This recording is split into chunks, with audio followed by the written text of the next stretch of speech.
The Tell-Tale Heart by Edgar Allan Poe. True. Nervous, very, very dreadfully nervous, I had been and am. But why will you say that I am mad? The disease had sharpened my senses, not destroyed, not dulled them. Above all was the sense of hearing acute. I heard all things in the heaven and in the earth. I heard many things in hell. How then am I mad? Hearken and observe how healthily, how calmly I can tell you the whole story. It is impossible to say how first the idea entered my brain, but once conceived, it haunted me day and night. Object was none, passion there was none. I loved the old man. He had never wronged me, he had never given me insult. For his gold I had no desire. I think it was his eye. Yes, it was this. One of his eyes resembled that of a vulture, a pale blue eye with a film over it. Whenever it fell upon me my blood ran cold, and by degrees, very gradually, I made up my mind to take the life of the old man and thus rid myself of the eye forever. Now, this is the point. You fancy me mad. Madmen know nothing. But you should have seen me. You should have seen how wisely I proceeded, with what caution, with what foresight, with what dissimulation I went to work. I was never kinder to the old man than during the whole week before I killed him. And every night, about midnight, I turned the latch of his door and opened it. Oh, so gently.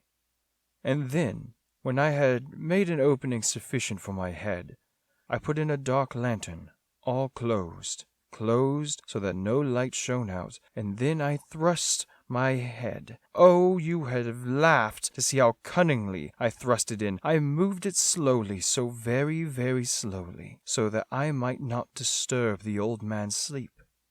It took me an hour to place my whole head within the opening so far that I could see him as he lay upon his bed. Ha! Would a madman have been so wise as this? And then, when my head was well in the room, I undid the lantern cautiously, oh so cautiously, for the hinges creaked. I undid it just so much that a single thin ray fell upon the vulture's eye.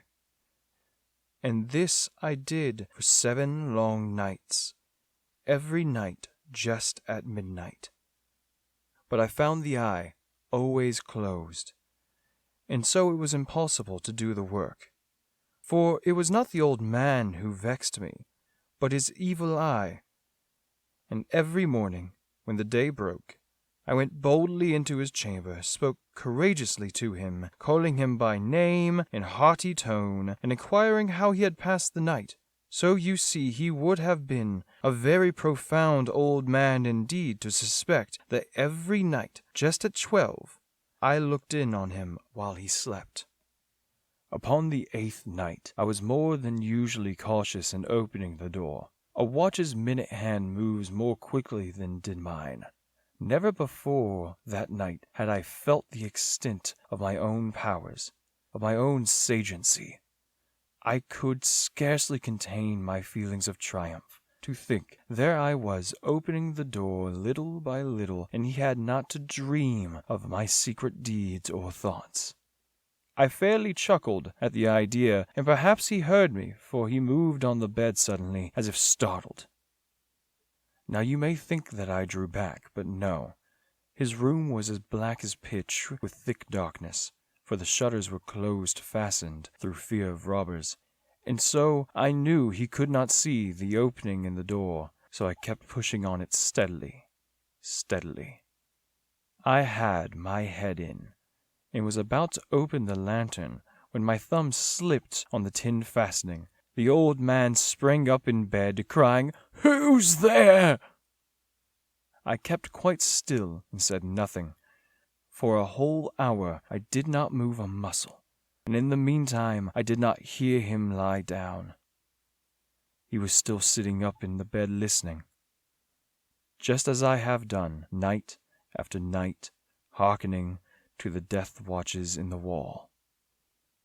Presently I heard a slight groan, and I knew the groan was the mortal terror. It was not a groan of pain or of grief. Oh no, it was a low, stifled sound that arises from the bottom of the soul when overcharged with awe. I knew the sound well. Many a night, just at midnight, when the world slept, it welled up from my own bosom, deepening with its dreadful echo the terrors that distracted me. I say I knew it well. I knew what the old man felt, and pitied him, although I chuckled at heart. I knew that he had been lying awake ever since the first slight noise, when he had turned in bed. His fears had been growing since. He had been trying to fancy them causeless, but could not.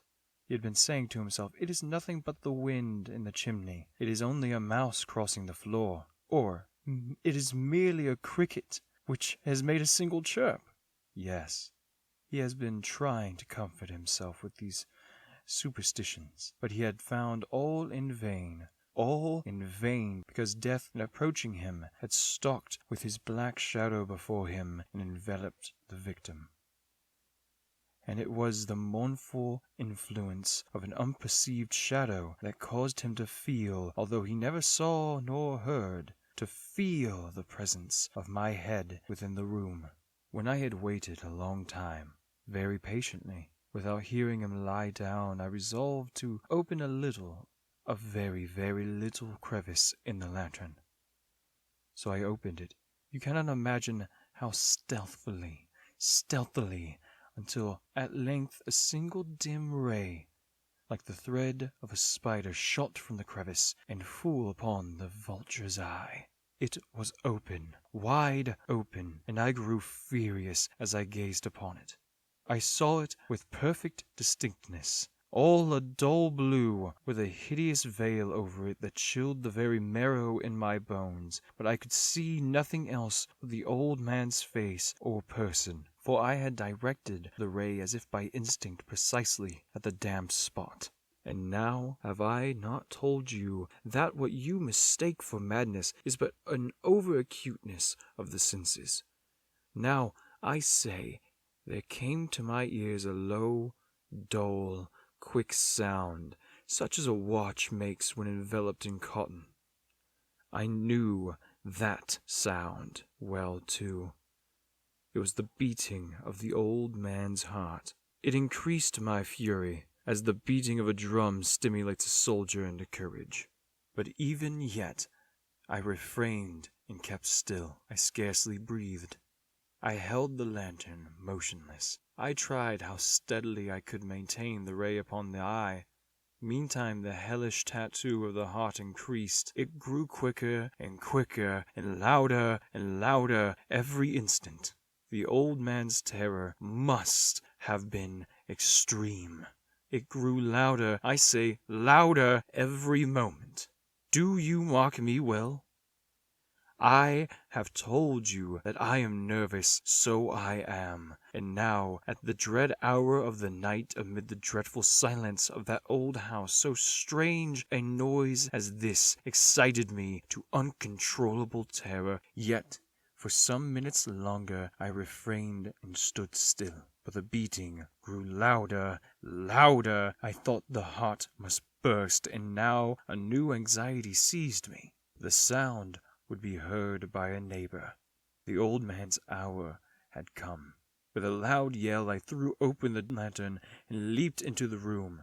He shrieked once only. In an instant, I dragged him to the floor and pulled the heavy bed over him. I then smiled gaily to find the deed so far done, but for many minutes the heart beat on with a muffled sound. This, however, did not vex me. It would not be heard through the wall. At length it ceased. The old man was dead. I removed the bed and examined the corpse. Yes, he was stone dead. I placed my hand upon the heart and held it there for many minutes. There was no pulsation.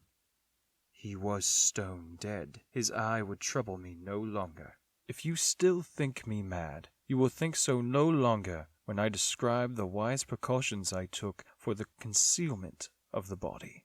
The night waned, and I worked hastily, but in silence. First of all, I dismembered the corpse. I cut off the head, and the arms, and the legs. I then took up 3 planks from the flooring of the chamber, and deposited all between the scantlings. I then replaced the boards so cleverly, so cunningly, that no human eye, not even his, could have detected anything wrong. There was nothing to wash out, no stain of any kind, no blood spot whatsoever. I had been too wary for that. A tub had caught all. When I had made an end of these labors, it was 4 o'clock, still dark as midnight. As the bell sounded the hour, there came a knocking at the street door. I went down and opened it with a light heart, for what had I now to fear? There entered 3 men, who introduced themselves with perfect suavity as officers of the police. A shriek had been heard by a neighbor during the night. Suspicion of foul play had been aroused. Information had been logged at the police office, and now they, the officers, had been deputed to search the premises. I smiled, for what had I to fear? I bade the gentleman welcome. The shriek, I said, was my own in a dream. The old man I mentioned was absent in the country. I took my visitors all around the house. I bade them search well. I led them at length to his chamber, showed them his treasures, secure, undisturbed. In the enthusiasm of my confidence, I brought chairs into the room, and desired them here to rest from their fatigues, while I myself, in a wild audacity of my perfect triumph, placed my own seat upon the very spot beneath which reposed the corpse of the victim. The officers were satisfied. My manner had convinced them. I was singularly at ease. They sat, and while I answered cheerily, they chatted familiar things. But ere long I felt myself getting pale and wished them gone. My head ached, and I fancied a ringing in my ears, but they still sat and chatted. The ringing became more distinct. It continued and became more distinct. I talked more freely to get rid of the feeling, but it continued and gained definitiveness, till at length I found that the noise was not in my ears. No doubt I now grew very pale, but I talked more frequently, and with a heightened voice.